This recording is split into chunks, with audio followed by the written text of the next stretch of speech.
في الفيديو ده من قناتكم زي التاريخ ما بيقول هنا علي هنتكلم عن واحدة من أذكى سلطانات الدولة العثمانية، وهي السلطانة جوهر خان ابنة السلطان أحمد الأول من زوجته السلطانة قسم. وهنعرف مع بعض حقيقة انتحارها في يوم زفافها. بس الأول ما تنسوش تشتركوا في القناة وفعلوا الجرس، ولو عجبكم الفيديو نعمل لايك وكومنت وشير.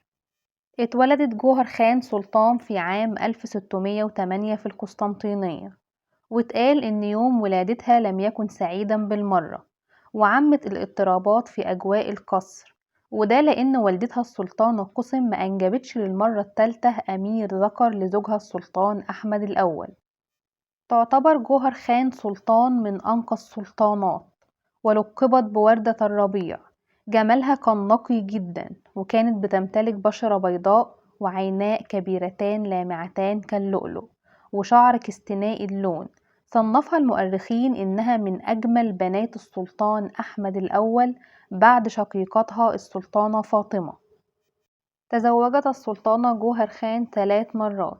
الزواج الأول ليها وهي بعمر 11 عام من الصدر الأعظم الثور محمد باشا، وأنجبت منه ابن، ثم بعد ذلك توفى وأصبحت أرملة. وفي عام 1624 ميلاديا تزوجت من طوبال باشا، الذي تم إعدامه بأمر من أخيها السلطان مراد الرابع. تم تسمية السلطانة جوهر خان على اسم عمة والدها السلطان أحمد الأول، السلطانة جوهر خان ابنة السلطان سليم الثاني، واللي بينسب ليها الفضل بأن هي اللي قامت بتعريف السلطانة هندان والدة السلطان أحمد الأول على زوجها السلطان محمد الثالث. بعض المؤرخين ذكروا بأن السلطانة جوهر خان ابنة السلطان أحمد الأول من زوجته السلطانة قسم ممكن إن هي تكون من زوجته السلطانة ماه فيروز وليست من قسم، ولكن هذا الرأي غير مرجح على الإطلاق.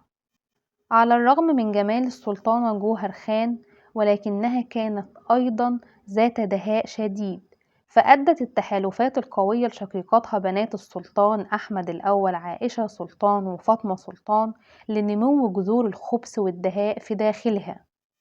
على سبيل المثال، ذكر بعض من المؤرخين إن هي كانت السبب في تسميم أبناء أخوها الأمير مراد الرابع الأمراء الأربعة، حفاظا منها على حياة شقيقها الثاني الأمير إبراهيم الأول.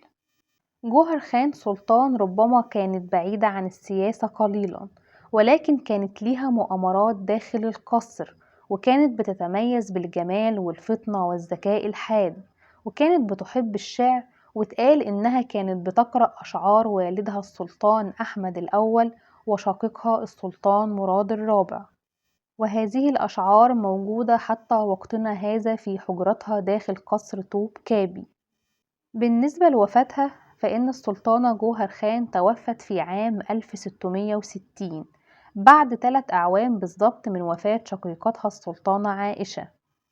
سبب وفاة السلطانة جوهر خان إلى الآن لا يزال مجهول، لكن جاء في كتابات الكاتبة بيرسيليز لإمبراطورية الحريم النساء والسلطة في الدولة العثمانية بأن السلطانة جوهر خان انتحرت في يوم زفافها على الزوج الثالث مصطفى باشا، والذي تم قتله غدرا من قبل متمردين داخل القصر العثماني.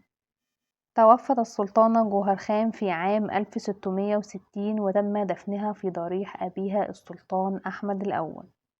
أتمنى يكون الفيديو عجبكم، ما تنسوش الاشتراك في القناة واستنوا الفيديوهات اللي جاية. معايا أنا هنا علي في زي التاريخ ما بيقول.